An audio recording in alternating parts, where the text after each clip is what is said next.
Hi guys! Guys, sa mga naghihintay pala sa CB natin, ito guys, dumating na.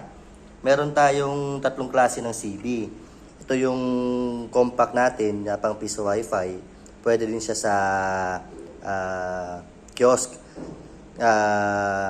Ngayon, ang wala lang dito is yung smart charger niya. Tapos guys, itong binago natin sa mga nagtatanong pala bakit ang tagalan. Ito guys, naglagay na tayo ng optocoupler sa coin slot tsaka sa bill acceptor. Para to sa mga problem natin guys na yung mga ghost credit, auto credit, dun sa mga pitik-pitik ng lighter. Yan, ito guys, yan yung protection na nilagay natin. Ngayon, sa mga previous ko na CB na walang optocoupler, gumawa tayo guys ng maliit na module na optocoupler lang. Ito siya. Ikakabit nyo lang doon sa coin slot, doon sa may label ng positive 12, coin in, tapos ground. Yan, ito guys, kakabit nyo lang to guys. Tapos yan, may optocoupler na siya. Tapos ito, supply siya na 5 volts. Ngayon yung 5 volts, positive negative, ihinang nyo lang dito sa guys. Dito sa out nito, na 5 volts, out ng back converter natin. Ngayon, itong green naman, green na CB natin, ito pang kiosk to guys. Meron tayong built-in na smart charger. Then itong smart charger natin, naka-invert mode na rin siya. Yung latest ng kiosk natin na during power on, naka-on na agad yung smart charger natin para i-charge yung tablet natin if ever na lobat talaga. Tapos the same time, meron din siya guys ng optocoupler sa coin slot at sa bill acceptor. Meron din siyang pin para sa charger. Meron tayong pin para sa hopper. Pin na reboot yung power on off ng node, reboot. Tsaka meron tayong admin reset. Admin reset yun yung pag nakalimutan niyo yung password ng node niyo is ilong press nyo lang to, magre-reset yung password nyo sa default na admin. Tapos itong isa guys, ito na siya, same nito ng sa green na CB. Ito naman, built-in yung mga charger module niya. May 4 siya na charger module na built-in. Same lang concept din. Yung smart charger natin, katulad nito guys, yan, naka-on na siya. Then pagka na-detect na yung tablet natin na full charge na, saka pa lang siya mag-off. Naka-invert mode na nito guys. Yan yung latest ni Sir Ivan sa kiosk. Nagawa agad natin. Yan guys, ngayon magsasample tayo. Ito yung coin slot natin pala. Ngayon ang i-demo natin is para sa coin slot lang. Ngayon, ito guys, tingnan natin guys. Ito, yung sa charger, sa battery natin, 17%. Hindi siya naka-charge. Ngayon, yan. Charge na natin ngayon dito guys. Yan. Ngayon, makikita mo na siya is, yung charging na siya.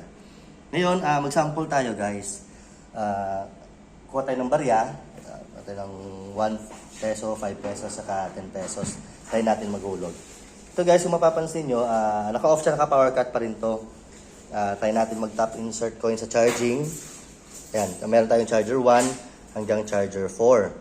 Ayan, mag-avail tayo. Pag nag-avail tayo guys, ayan, makikita nyo, naka-power on na siya agad yung coin slot. Pag kinancel natin, cancel tayo, off siya.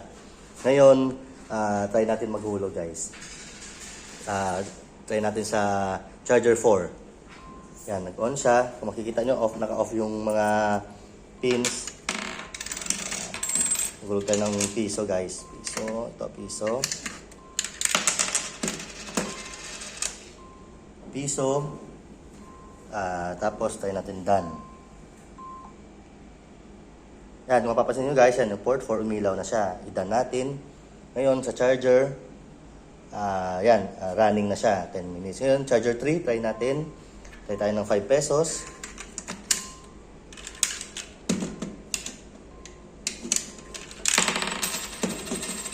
May buzzer na rin to guys. Kung ito, tanggalin natin yung takip. Yung papakinggan nyo, may tumutunog siya. Done paying natin. Done. Si charger 3 ngayon is gamit na. Nakailaw na rin. Try natin si charger 2. Charger 2, avail tayo. 10 pesos. Try natin guys. Yan, yung maririnig nyo yung Tapos yan, 10 pesos guys. Wala tayong auto credit walang sobra, walang kulang. Done natin. Tapos, umiilaw na yung 3. Try natin sa port 1, charger 1. Ito. 5 pesos ulit na bago. Yan, tanda natin guys. Yan, kung makikita nyo, 4 na charger nakasindi na. Yan guys. Tapos, yan, mapapansin natin sa smart charging natin, ilang percent na. Yan, 17, umakyat pa rin siya. Yan, ito lang siya guys. Ngayon, i-try natin tong ibang CB natin. Yan, try natin sa color green.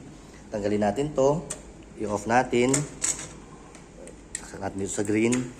At the same time, itong ESP32 natin, ilipat na rin natin. Tapos, power natin. Yan. Makikita nyo guys, sa CB natin, nandiyan pa rin yung status. Malalaman nyo yung pag-connected na yung circuit natin sa tablet pagka iilaw itong kulay beige. Ngayon, kapit natin dito yung coin slot natin. Yan, nakailaw na siya guys. Ibig sabihin connected na. Pwede na ako mag-tap ulit ng, try natin extend. Extend. Yan, nakasindi na naman siya ulit. Try ko cancel, patay siya. Extend natin si charger 1 ng 10 pesos.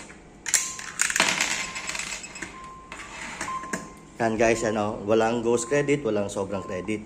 Done natin. Yan. Pero dito sa part ng CB na to, hindi natin ang external na charging module. Meron din ako noon if ever. Kaya kung hindi mo kailangan ng charging module, pwede ka na dito sa green na CB. Tapos, yun, same pa rin, naka-smart pa rin siya na smart charger para sa tablet. Gamitin naman natin guys dito sa ating maliit na CB para ipakita lang sa inyo na kahit anong CB dito, pwede siya sa kiosk. Gawin natin to. Ngayon, kung gusto mong i-charge yung tablet mo, dito naman sa CB natin, meron ding built-in siya na USB. Direct to guys, hindi siya smart. Direct charging to. Pero dito sa mga green natin na CB, meron na siyang direct. Pwede siyang i-power dito sa yung half light nyo or yung ibang device nyo na 5 volts. Yan guys. Yan, kung mapapansin nyo. Hintayin natin ulit na sumindi. Yun, connected na naman siya ulit. Hintayin natin mag-extend. Charger 2. Yan, umilaw na naman siya. Cancel ko, mamamatay siya. Sige, extend charger 2 ng 10 pesos guys. Ito 10 pesos. Yan, walang ghost credit, walang sobrang credit. Done natin, mamamatay naman siya. Naka-power cut tayo guys. Ngayon, i-try natin guys, bilisan natin. Meron tayo ditong 10, 25, tsaka piso. Ibig sabihin mga 21 pesos. Try natin to ihulog ng mabilisan. Extend tayo sa charger 3. Yan. 21 pesos guys ha.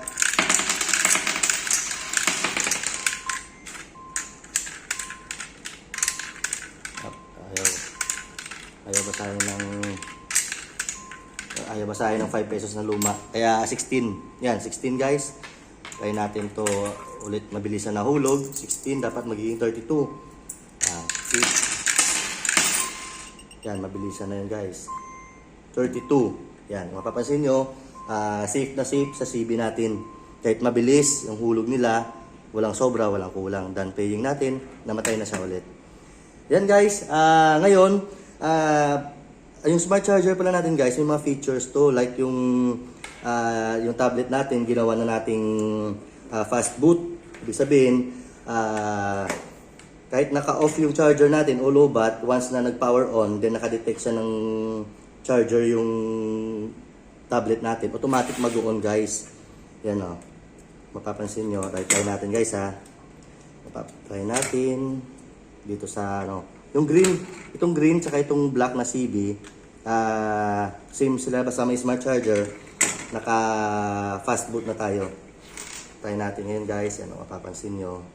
Ito guys ha. Ipagpalagay natin na low bat. I-off ko muna to. Power off. Yan. Tapos, wala siyang power muna. Pagpalagay natin low bat. Na low bat yung tablet dahil nag-brown out. Matagal hindi nag-charge. At the same time, naka-off yung CB natin. Then, biglang bumalik yung power. Ito sa guys, tingnan nyo. Pagbalik ng power, nakadetect ng nag-power on yung smart charger natin. Papansin nyo guys, nag-on agad yung tablet natin. Yan. Yan yung features ni Sir Ivan sa invert mode dun sa smart charger. na pagka nakadetect yung tablet natin ng 5 volts, automatic magcha-charge, mag-on agad yung tablet natin kasi naka-fast boot. Tapos, yan. Pag nag-off yung ano guys, pag nag-off yung... Yan, tingnan natin guys. Mabilis lang. Yan. Fast boot tawag dyan guys. Hintayin natin. Automatic yan, maglo-load yung 1.5 agad yan. Mga ilang seconds lang.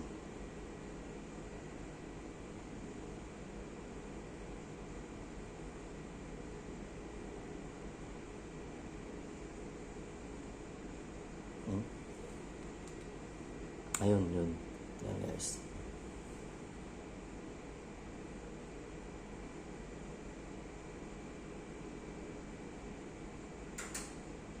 Yan.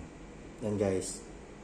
Tapos yan, nag-on agad yung mga charger natin kasi may mga credit pa to. Ngayon guys, sa setting dito, pwede nyo iset yung sleep mode nya.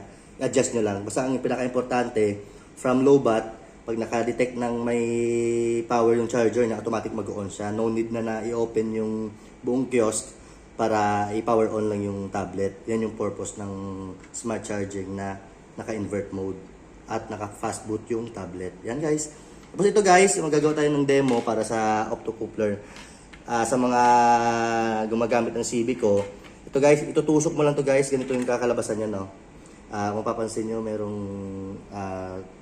red, white, and black. Ganyan lang siya guys. Yan. Ganyan lang magiging itsura niyan. Tapos, sa bill acceptor naman, ito, sa bill acceptor, meron tayong bill acceptor dyan. Yan, igaganon mo lang siya guys.